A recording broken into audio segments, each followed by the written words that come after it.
ओम नमो भगवते वासुदेवाय।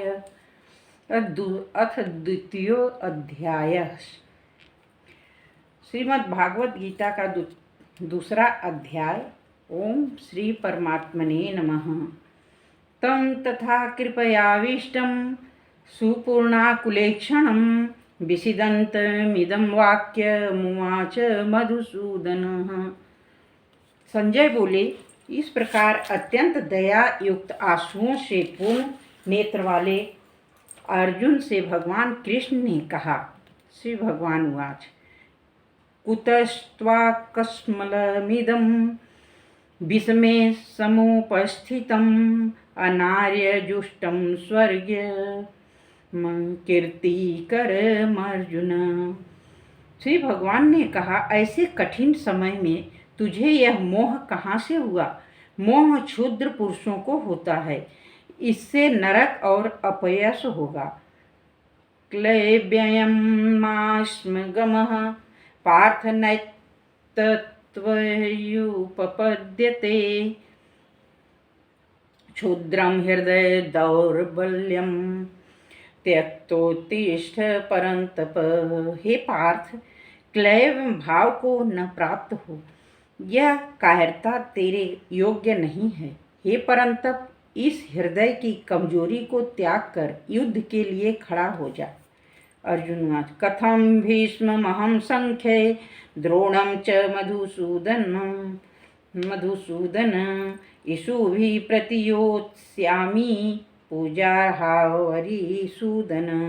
अर्जुन ने कहा, शत्रुसूदन, मैं पूजनीय भीष्म पितामह और द्रोणाचार्य से रण क्षेत्र में बाणों से कैसे युद्ध करूंगा? गुरु न हत्वा ही महानुभावान श्रेयो भोक्तुम भैक्ष्यमपि लोके हत्वार्थ कामांस्तु गुरु निहैव भुंजीय भोगान रुधिर प्रदीप्तान। हे कृष्ण, इस लोक में गुरुजनों को मारे बिना भिक्षा मांगकर खाना अच्छा है, किंतु अर्थ तथा काम के लिए गुरुजनों को मारकर रुधिर लिप्त भोग भोगना उत्तम नहीं है। न चैतद्विध्य कतरत्नो गर्यो यद्वा जयेम यदि वा नो जयेयुः यानेव हत्वा न जिजीविषाम् इष्टेव स्थिताः प्रमुखे धार्तराष्ट्र। इस संग्राम में हम नहीं जानते कि कौन दल जीतेगा। जिनको मारकर हम जीना नहीं चाहते हैं, वे ही धृतराष्ट्र के पुत्र सामने खड़े हैं। कार्पण्य दोषोपहत स्वभाव प्रेक्षामि त्वां धर्म सम्मूढ़ चेता यक्षेय सन्निश्चितं ब्रूहि तन्मे शिष्यस्तेऽहं साधि मां त्वां प्रपन्नम्। कायरता दोष से युक्त और धर्म के संबंध में मोहित बुद्धि हुआ है। मैं आपके शरणागत हूँ, मैं आपका शिष्य हूँ। मुझे बताइए कि मेरे लिए क्या करना श्रेयस्कर है। नहि पश्यामि ममाप्नुद्यान् यक्षोकमोक्षोषणमिन्द्रियाणाम् अवाप्य भूमा वसपत्नमृद्धं राज्यम सुराणां पीचाधिपत्यम। मैं पृथ्वी के निष्कंटक राज्य को प्राप्त करूं अथवा देवताओं का अधिपति भी हूँ, परंतु इंद्रियों के सुखाने वाले शोक को जो दूर करे, ऐसे उपाय को मैं नहीं देखता। संजय उवाच, इव मुक्त्वा हृषिकेशं गुणाकेशः परन्तप न योत्स्य इति गोविंद मुक्त्वा तूष्णी बभूवः। संजय ने धृतराष्ट्र से कहा, परंतप अर्जुन श्री कृष्ण से शोकवश इस प्रकार कहकर कि मैं युद्ध न करूंगा, चुप हो गया। तमुवाच हृषिकेशः प्रवसन्यो भारत सेनयोरुभयोर्मध्ये विषिदन्तमिदं वचः।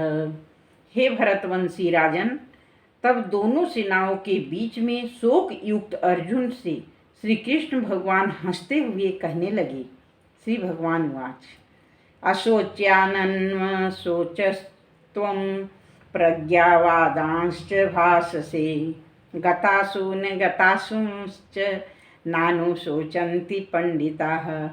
श्री भगवान ने कहा, हे अर्जुन, तुम शोक न करने वालों के लिए शोक कर रहे हो और परम ज्ञानियों की भांति बात कर रहे हो, परंतु ज्ञानी जन मरने वालों और जीवित रहने वालों के विषय में शोक नहीं करते।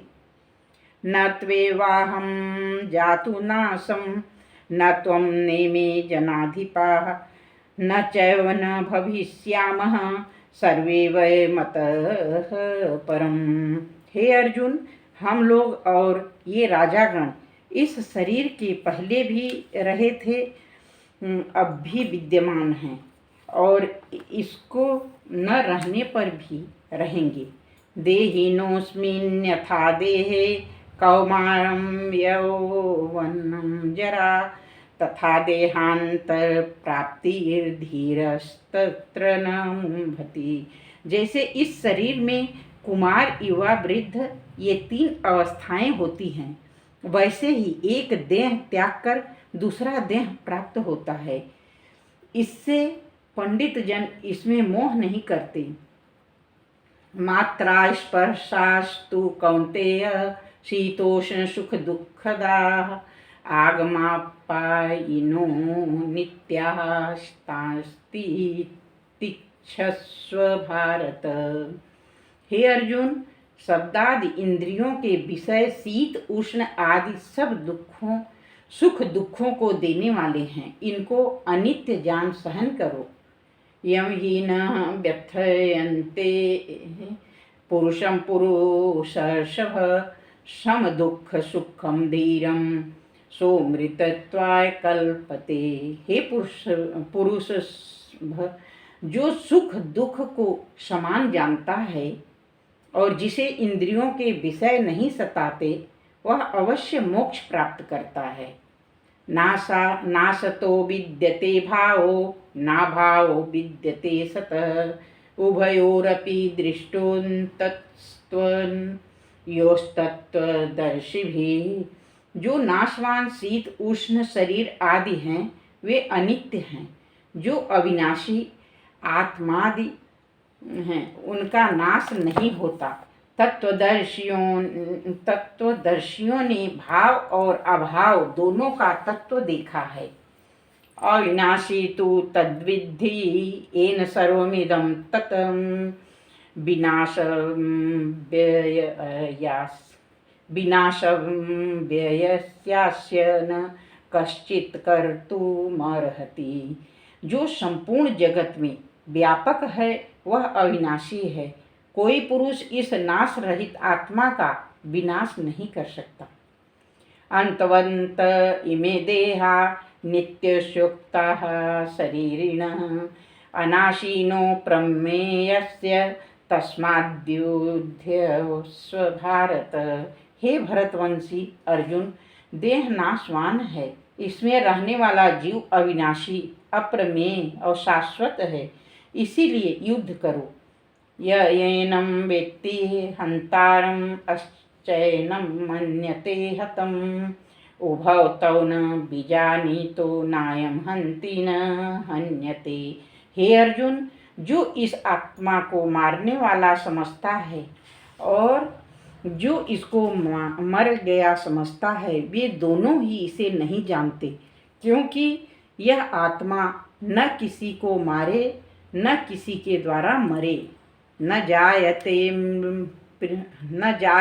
म्रियते वा कदाचि नायं भूत्वा भविता वा न भूयः अजो नित्यः शाश्वतोऽयं पुराणो न हन्यते हन्माने शरीरे। यह आत्मा न कभी पैदा होता है और न कभी मरता है, न कभी मरकर पुनः उत्पन्न होता है। यह अज नित्य एवं सनातन है। शरीर के नष्ट होने पर यह आप नष्ट नहीं होता। वेदा विनाशिनं नित्यं यनमजं व्ययम् कथं स पुरुषः पार्थ कम घातयति हन्ति कम। जो पुरुष आत्मा को नित्य, अजन्मा और अविकारी समझता है। हे अर्जुन, वह कैसे किसी को मरवाता और मारता है। वासांसि जीर्णानि यथा विहाय नवानि गृह्णाति नरोपराणि तथा शरीराणि विहाय जीर्णान्यन्यानि संयाति नवानि देहि। जैसे कोई पुरुष पुराने वस्त्र को छोड़कर नवीन वस्त्र धारण करता है, उसी प्रकार आत्मा पुराने शरीर को छोड़कर नए शरीरों को प्राप्त करता है। नयनम छिन्दन्ति शस्त्राणि नयनम दहति पावकः न चैनम क्लेदयन्त्यापो न शोषयति मारुत। इस आत्मा का शस्त्राद छेदन नहीं कर सकते, अग्नि इसे जला नहीं सकता, जल इसे भिगो नहीं सकता और वायु इसे सुखा नहीं सकता। अच्छेद्योऽयं दाहोऽयं क्लेद्योऽशोष्य एव च नित्यः सर्वगतः स्थाणुर्चलोऽयं सनातनः। यह आत्मा निर्वय होने से कटने, जलने, गलने और सूखने के योग्य नहीं है। यह आत्मा नित्य, सर्व जगत में व्याप्त, स्थिर और सनातन है। अव्यक्तोऽयमचिन्त्योऽयमविकार्योऽयमुच्यते तस्मादेवं विदित्वेनं नानो शोचितुमर्हसि। यह आत्मा नेत्रादि ज्ञान के इंद्रियों से अग्राह्य है और चिंतन के परे है। इसे अविकारी कहा जाता है। इस कारण उक्त भांति आत्मा को जानकर तुमको शोक करना उचित नहीं है। अथ चैनम नित्यजातं नित्यं वा मन्यसे मृतं तथापि तुम महाबाहो नैवं शोचितुम अर्हसि। हे महाबाहो अर्जुन, यदि तुम इस आत्मा को बारंबार जन्म लेने वाला और मरने वाला मानो तो इस आत्मा के विषय में तुमको शोक करना उचित नहीं है। जातस्य हि ध्रुवो मृत्युर्ध्रुवं जन्म मृतस्य च तस्मादपरिहारेऽर्थेन त्वं शोचितुमर्हसि। हे अर्जुन, जिसका जन्म हुआ है उसका मरण भी निश्चय है और जो मरता है वह अवश्य जन्म लेता है। अतः इस अनिवार्य विषय में शोक करना व्यर्थ है। अव्यक्तादीनि भूतानि व्यक्तमध्यानि भारत अव्यक्तनिधानान्नैव तत्र का परिदेवना। हे अर्जुन, मनुष्यादि प्राणी जन्म लेने से पहले नहीं दिखते हैं और न मरने के पीछे ही दिखाई देते हैं, केवल जन्म मरण के बीच मध्यावस्था में दिख पड़ते हैं। तब इसमें सोच करने की कौन सी बात है। आश्चर्यवत् पश्यति कश्चिदेनमाश्चर्यवद्वदति तथैव चान्यः आश्चर्यवच्चैनमन्यः शृणोति श्रुत्वाप्येनं वेद न चैव कश्चित्। कोई विद्वान इस आत्मा को आश्चर्य की भांति देखते हैं, कोई आश्चर्य युक्त वर्णन करते हैं और कोई इसे आश्चर्य युक्त श्रवण करते हैं और कोई इसे सुनकर भी नहीं जानते। देहि नित्यं वध्योऽयं देहे सर्वस्य भारत तस्मात् सर्वाणि भूतानि न त्वं शोचितुमर्हसि। हे अर्जुन, यह आत्मा संपूर्ण प्राणियों की देह में सदैव अविनाशी है। इस कारण संपूर्ण प्राणियों के प्रति तुमको सोच करना उचित नहीं है। स्वधर्मपि चावेक्ष्य न विकम्पितुमर्हसि धर्म्याद्धियुद्धाचयोन्यत् क्षत्रियस्य न विद्यते। हे अर्जुन, स्वधर्म का विचार करके तुमको घबराना उचित नहीं है, कारण कि क्षत्रिय को स्वधर्म से प्राप्त हुए युद्ध से बढ़कर भला करने वाला कुछ नहीं है। अदृक्षया चोपपन्नं स्वर्गद्वारं पावृतं सुखिनः क्षत्रियाः पार्थ लभन्ते युद्धमीदृशम्। अर्थात हे अर्जुन, स्वर्ग का द्वार रूप यह युद्ध अपने आप उपस्थित हो गया है। पुण्यवान क्षत्रिय को ही ऐसे युद्ध का अवसर मिलता है। अथ चित्त्वमिमं धर्म्यं संग्रामं न करिष्यसि ततः स्वधर्मं कीर्तिं च हित्वा पापं वाप्स्यसि। अब जो तुम क्षत्रिय धर्म रूप युद्ध को न करोगे तो तुम्हारा धर्म नष्ट हो जाएगा, कीर्ति जाती रहेगी और तुम्हें पाप लगेगा।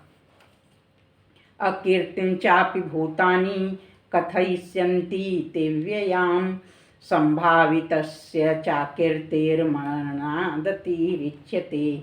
सब लोग तुमको दीर्घ काल तक बुरा कहेंगे। मान्य पुरुष को ऐसी अपकीर्ति मरण से भी अधिक दुख देने वाली होती है।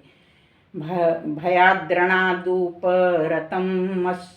मत्स्यन्ते त्वां महारथा येषां च त्वां बहुमतो भूत्वा यास्यसि लाघवम्।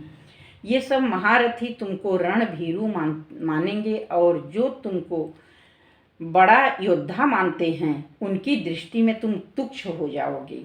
अवाच्य वादांश्च बहुन्वदिष्यन्ति तवाहिता निन्दन्तस्तव सामर्थ्यं ततो दुःखतरं नु किम्। तुम्हारे शत्रु तुम्हारे पराक्रम की निंदा करके निंदित वचनों को कहेंगे, इससे अधिक दुख क्या होगा।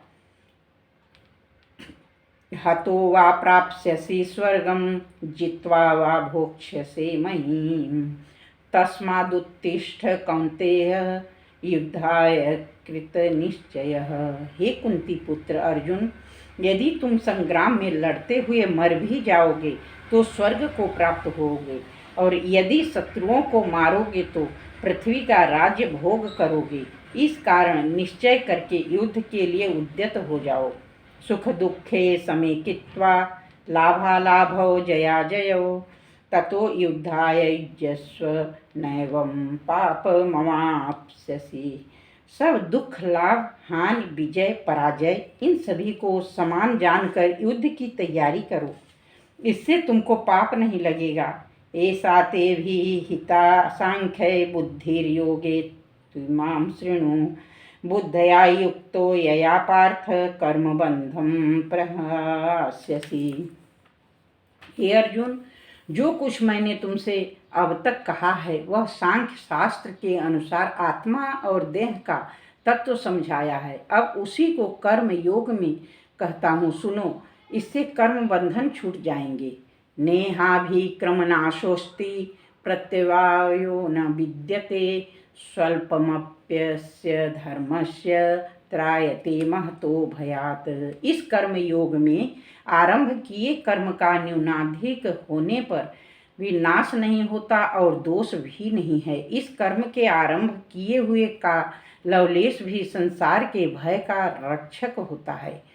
व्यवसायात्मिका बुद्धिरेकेह कुरु नंदन बहुशाखा हंताश्च बुद्धयो व्यवसायिनाम।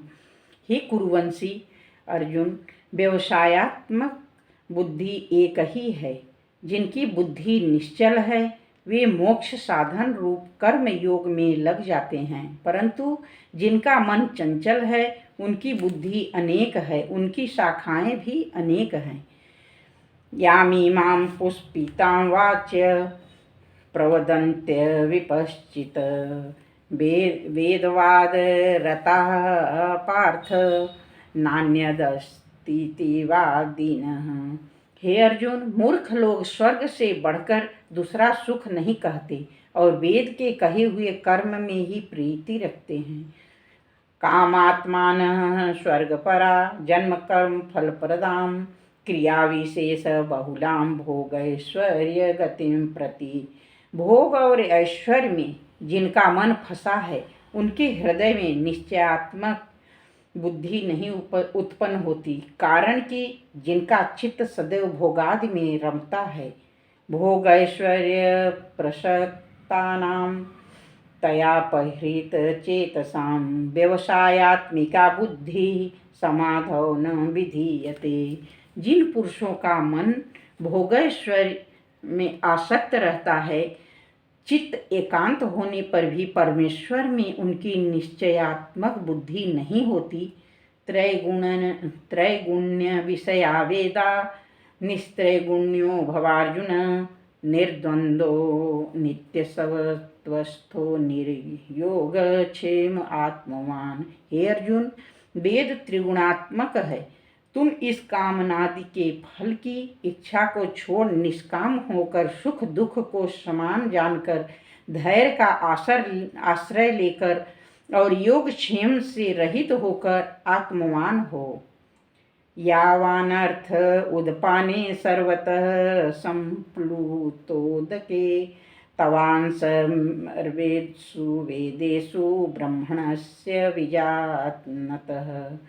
हे अर्जुन, जल से परिपूर्ण सरोवर के प्राप्त हो जाने पर छोटे तालाब का जितना प्रयोजन रह जाता है, उतना ही प्रयोजन ब्रह्म ज्ञान की प्राप्ति पर वेदों का रह जाता है।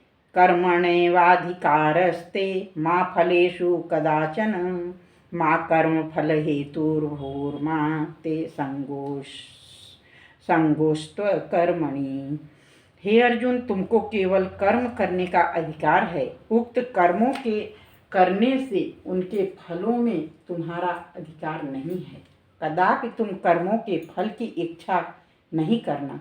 वैसे ही कर्म न करने का भी साहस न करना। योगस्थ कुरु कर्माणि संगम त्यक्त्वा धनंजय सिद्ध सिद्ध्योः समो भूत्वा समत्वं योग उच्यते। हे धनंजय, तुम सब संग को त्याग कर योग में स्थित होकर कर्म करो। सिद्धि और असिद्धि को समान भाव से देखो, क्योंकि सिद्धि असिद्धि में समानता मानना ही योग है। दुरेणाहौरम कर्म बुद्धि योगात् धनंजय बुद्धौ शरणमन्वीक्ष कृपणाः फल हेतवः। हे धनंजय, बुद्धि योग अर्थात व्यवसायात्मक बुद्धि से दूसरा काम्य कार्य बहुत दूर है। इसीलिए बुद्धि योग द्वारा ईश्वर से मिलने की इच्छा करो। कारण की फल की इच्छा करने वाले सभी दीन होते हैं। बुद्धि युक्तो जहाति उभे सुकृत दुष्कृते तस्माद्योगाय युज्यस्व योग कर्मसु कौशलम। जो बुद्धि योग से कर्म करता है, वह इसी संसार में संचित पाप पुण्यों को त्याग देता है। इससे तुम बुद्धि योग में प्रवृत्त हो। ऐसा योग सब कर्मों में कुशल कारक है। कर्मजं बुद्धि युक्ता ही फलम त्यक्त्वा मनीषिणः जन्म बंध विनिर्मुक्ताः पदम गच्छन्त्यनामयम्।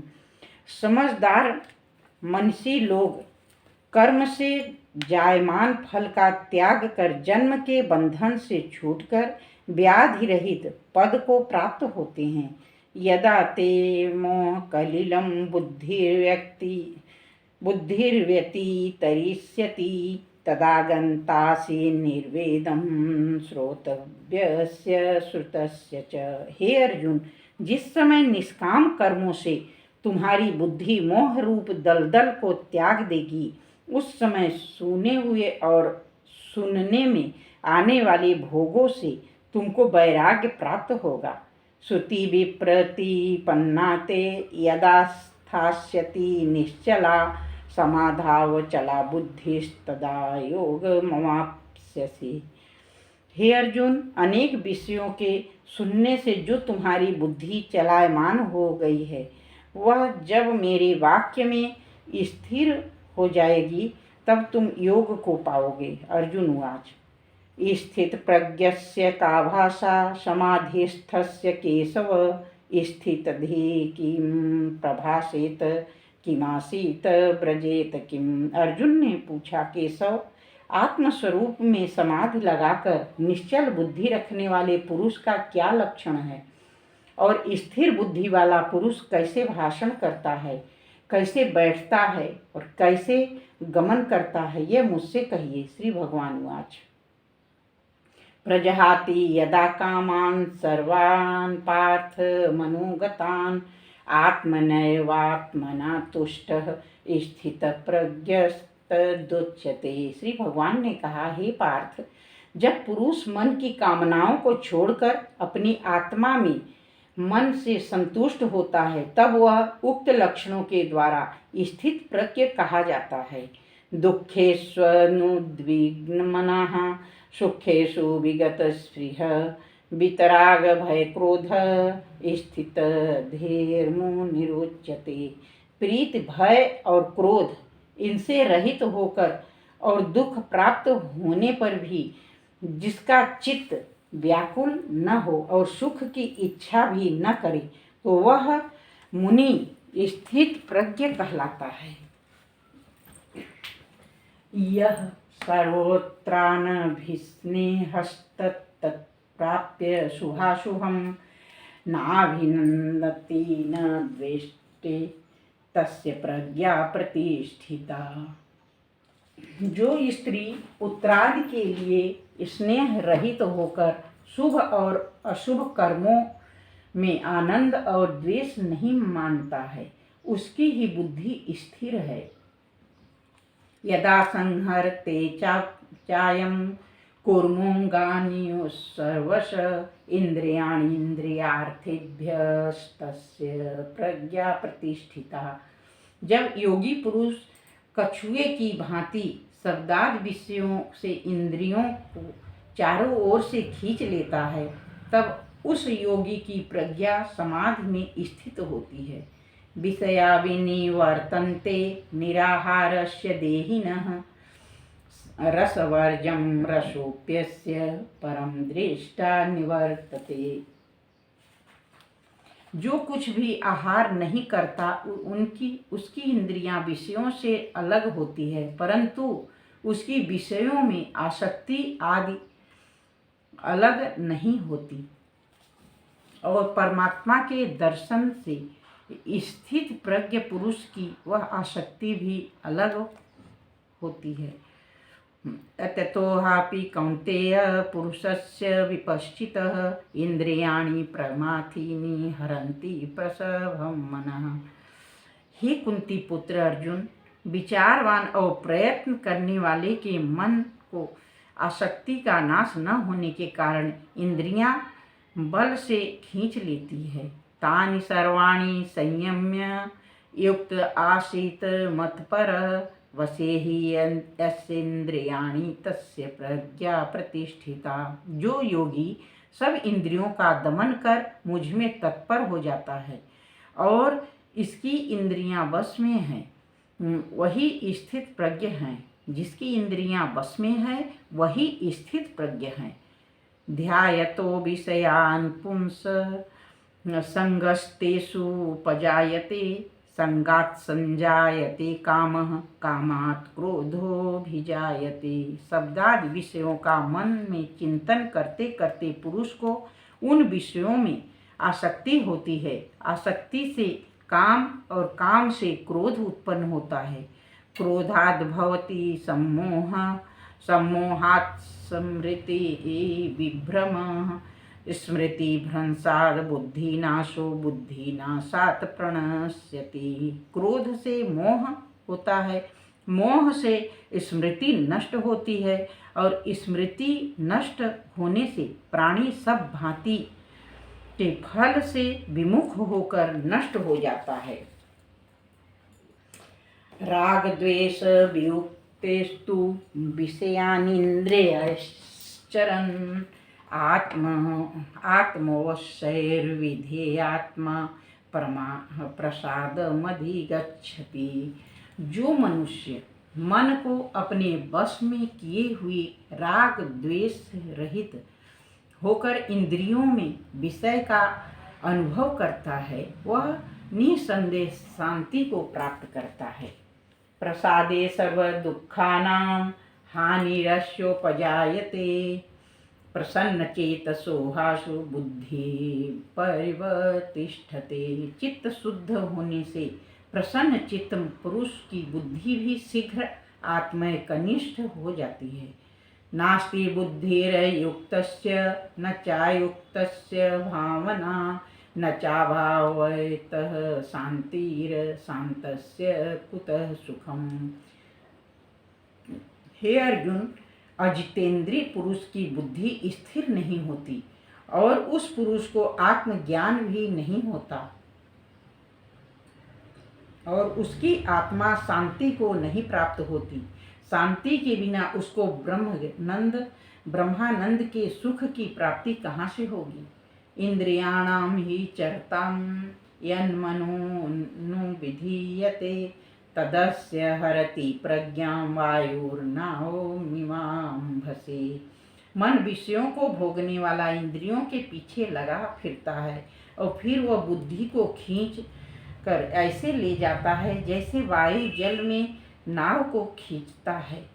तस्मादस्य महाबाहो निगृहीतानि सर्वश इंद्रियाणीन्द्रियार्थेभ्य तस्य प्रज्ञा प्रतिष्ठिता। अतः हे महाबाहो अर्जुन, जिस पुरुष की संपूर्ण इंद्रियां विषयों से निवृत्त हो जाती है उसी की बुद्धि आत्मकनिष्ठ है।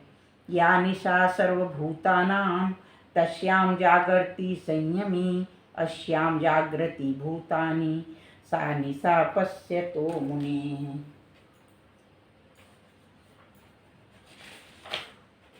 समस्त प्राणियों के लिए जो रात्रि होती है उसमें योगी जागता रहता है और जिस समय प्राणी जागते हैं वह परमात्मा तत्व का मनन करने वालों की रात्रि है। आपूर्यमाणं चल प्रतिष्ठं समुद्रमापः प्रविशन्ति यद्वत् तद्वत् कामायं प्रविशन्ति सर्वे स शांति मापनोति न काम कामी। हे अर्जुन, जैसे सभी ओर से आकर जल प्रवाह भरे हुए समुद्र में समा जाता है परंतु समुद्र अपनी मर्यादा को नहीं त्यागता, उसी भांति सभी विषय जिस प्राणी को हर्ष विषाद नहीं देते उसे ही परम शांति प्राप्ति होती है। विषयों की इच्छा वाले कामी पुरुष को नहीं। विहाय कामान्यः सर्वान् पुमांश्चरति निःस्पृहः निर्ममो निरहंकारः स शांतिं दिगच्छति। जो पुरुष कामनाओं को छोड़कर इच्छा रहित हो व्यवहार करता है और ममता व अहंकार का त्याग करता है वह पुरुष शांति को प्राप्त होता है। ये सा ब्राह्मी स्थिति पार्थनयनां प्राप्य विमुह्यति स्थित्वास्यामन्त कालेपि ब्रह्म निर्वाणं मृच्छति। हे पार्थ, यह ब्रह्म प्राप्त की स्थिति है। इसको जो प्राप्त होता है वह फिर संसार रूपी मोह में नहीं पड़ता। अंत समय मेरे इस ब्रह्म स्थिति में जो क्षण मात्र भी स्थिर रहता है वह ब्रह्म सायुज्य को प्राप्त होता है। ओम नमो भगवते वासुदेवाय। ओम नमो भगवते वासुदेवाय। इसका महात्म्य अगले वीडियो में है। इसका महात्म्य सुनने से ही समझ में भी आएगा कि किस किस का मुक्ति होता है। देखिए, भागवत गीता जरूर पढ़ें या सुने, पूर्ण फल की प्राप्ति होती है। श्री कृष्ण के मुख द्वारा ये बताया गया, जरूर इसे श्रवण करना चाहिए या पढ़ना चाहिए।